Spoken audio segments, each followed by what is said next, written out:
All right, so I got the stock head off. The process of taking it off is actually the same as I depicted in the other two big bore kit installs. So if you have any questions about how to remove it, take a look at those videos. I'll link them below. Or if I figure out how to put that thing up in the corner somewhere around here, I'll do that too. So off the bat, the first thing you notice about the Drow Sports LSCN seat head is how much bigger this air intake inlet is and how much material they removed from the stock one.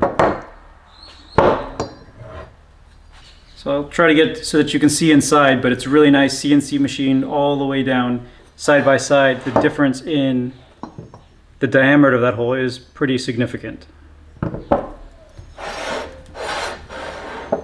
And then similarly on the exhaust port, there's quite a bit of material that's been machined away and a much bigger port overall. They also have this nice Drow logo where previously I'm not sure why there was this flat piece here on the OEM one, but it was a perfect piece for them to machine and put their logo. Anyway, really happy with the way that this looks, and the install should all be pretty straightforward.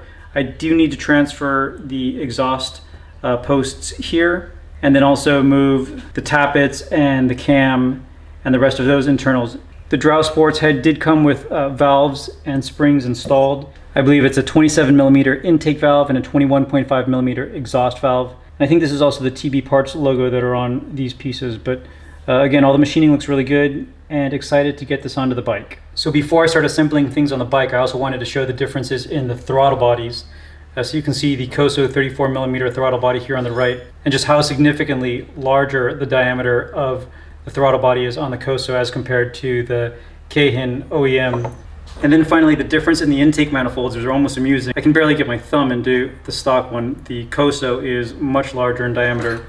Measuring again these, comes out to about 20mm, and the Koso at closer to 30mm. And I believe that the Koso goes from 30mm to 34mm on this side that mates up with the throttle body. Whereas the OEM one goes from, again, it was 20mm to 25mm, where it mates up with the OEM throttle body. One other thing that I ordered that I'm going to put together at the same time is adding the PCX 150 injector. So a slightly bigger injector since I have everything apart. One thing that I didn't think about that's going to take some time to finish because I needed to order some more stuff. One were the gaskets. The Takagawa 181 obviously has a larger gasket than the stock gasket, and so I had to order that from Hard Racing. So that'll probably take most of the week to get here. I also needed a new gasket for the exhaust. The exhaust gasket goes into the exhaust port of the head, and I could pry the existing one off, but I think I'd probably do some damage trying to do that, so I ordered a new one of those. And while I'm ordering all this other stuff, I figured I might as well change my oil cooler. So the oil cooler that I've been using that mounted on the head and kind of hid back here behind the front fender was a solution for me at one point because I had the man-in-the-box M-take, which took up the mounting points here and wouldn't allow me to also have the mount that hangs the oil cooler from the top here. So this hung from the head, and it worked okay, although the front wheel obviously blocked a lot of the airflow. And since the oil cooler itself was right in front of the head, it, I think, blocked some of the airflow directly to the head. So by getting the oil cooler up a little bit higher, it'll get more air directly, as well as the head being freer to get air itself. I also ordered the 5-row oil cooler this time. In hindsight, I'm not even sure why I ordered only the 3-row oil cooler before, although it was the only one that Hard Racing had specifically for the Monkey, but off of Steady Garage, they had a 5-row one. So I ordered that. And I imagine all of this will come about around the same time, and I'll finish it all up, and I'll put all of this stuff on together. I'm also planning on rerouting some other stuff. I've got this breather hose that previously mounted up here, which was part of the way that the M-take system worked.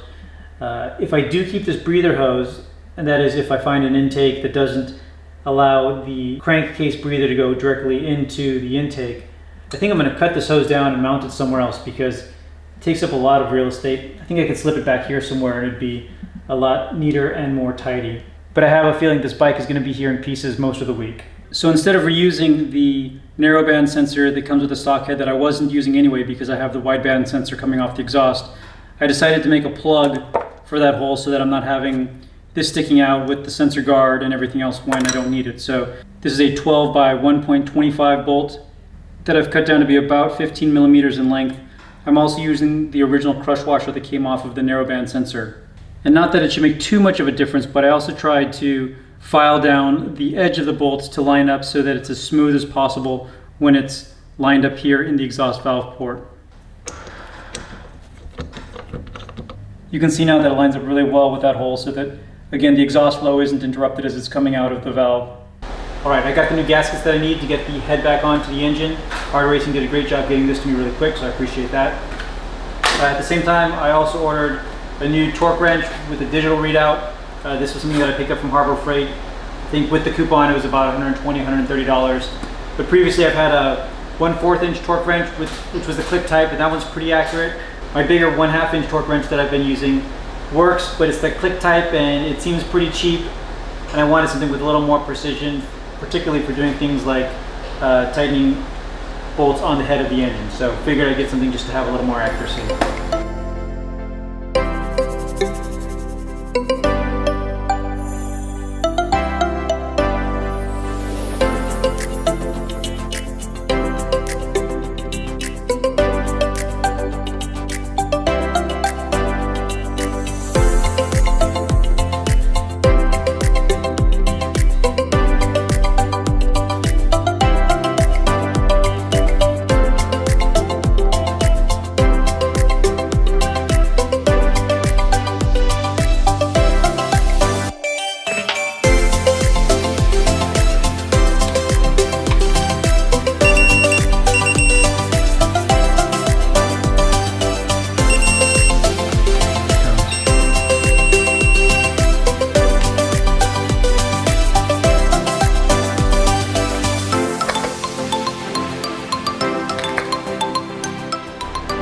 So while I still have the engine atop the center, I also need to readjust the valves, and that's 0.004 inches for the intake and 0.007 inches for the exhaust.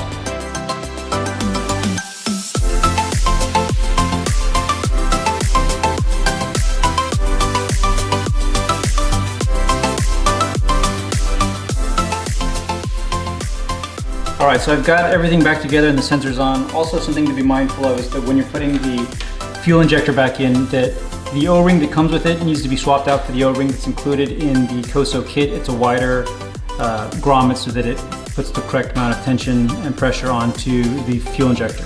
So I have all that buttoned up. The only thing now I'm not certain what to do with is this breather hose that was previously connected to this nipple on the stock intake manifold. It just goes through to a hole in the intake, so it's just another breather. I assume it's okay if I just leave it out hanging like this for now. Since I have oil ports now on my big bore kit and aren't impacted by the RS3 exhaust where I had to have the special fittings to get around it, I'm just going to go off these oil ports on the big bore kit this time. So for now I'm just going to run the rubber hoses, although I'll probably make some AN3 or AN4 custom lines later on.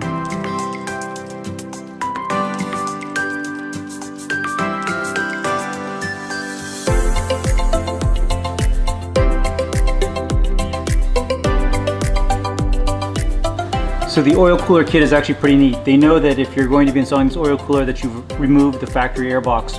So they also know that you likely need a place to put your air sensor. So it has a cutout here and it comes with included bolts to mount it here. In which case the plug would be too short, so they also include a plug extension.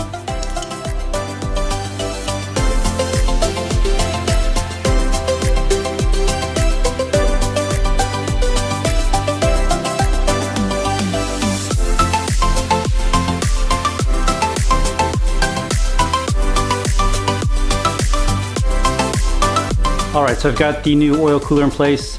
It looks really good. I like the way that it sits and fills out the gap that used to be taken up by the man-in-the-box air filter. Got everything else set up.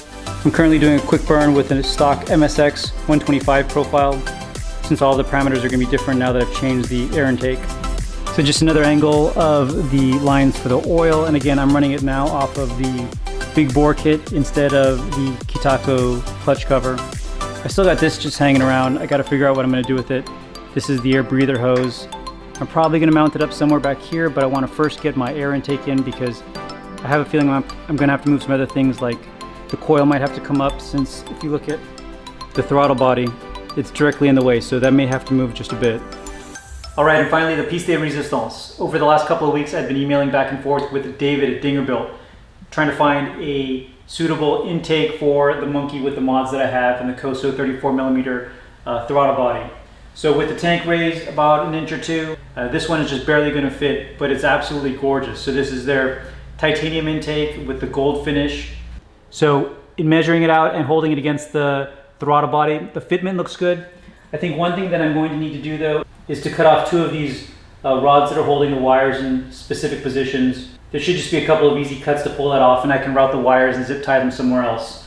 But that should give me enough clearance then to have all of this fit just underneath the tank, with the intake coming out about flush with the oil cooler.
Alright, so the install is complete and I think it looks fantastic. The gold color titanium of the intake looks really good with the finish on the Yoshimura RS3 exhaust, and the fitment of the intake itself is perfect. It's just very lightly resting against the top of the tank.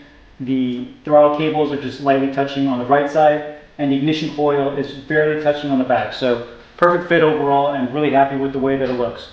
So from here I'm going to put some miles on the bike. I did have to reset the A-Racer because obviously with the new intake and throttle body and intake manifold and ported head, there's a lot of new adjusting that the A-Racer will have to do to manage the air-fuel ratio. But after I put a bit of miles on it, I'll get it back on the dyno and see how much power I'm making. Anyway, I also wanted to again thank David from Dingerbuilt for going back and forth so many times to make sure that this would fit. I'm really happy with how well it does fit, how well it went on, and particularly how good it looks. So I'll get some miles on the bike, get it back on the dyno, and I still have yet a few more mods planned for this bike. So stay tuned for more videos, and thanks for watching.